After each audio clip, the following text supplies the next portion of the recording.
Cannonball is fired 4 feet from above the ground at an initial velocity of 120 feet per second, striking the wall on its way up 50 feet above the ground. So the height where it ends up is 50 feet above the ground.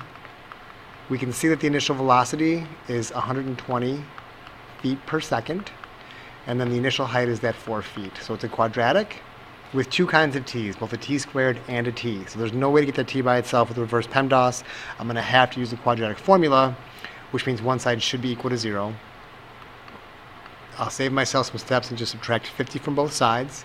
So 0 will equal negative 16t squared plus 120t minus 46. Now to use the quadratic formula, of course, my first step is to figure out the value of b squared minus 4ac. So I get a calculator out and do that. And when I do that, it ends up being 11,456.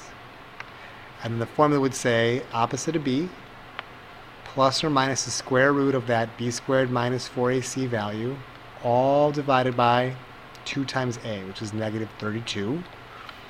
Getting a calculator out, if I take negative 120 and add the square root of this and divide that whole answer by negative 32, I get a number like 0.405279599.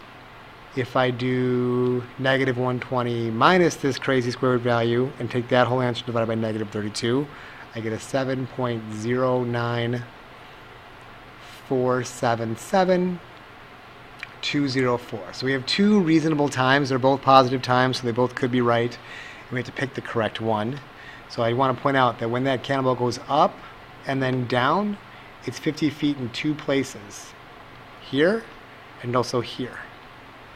So it goes up, passes 50 feet, goes a little bit higher, and then comes back down and passes through 50 feet from the ground a second time.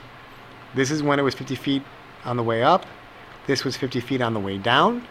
Since I want it on the way up, I'm going to say it took about 0.41 seconds. I'm going to round that answer off.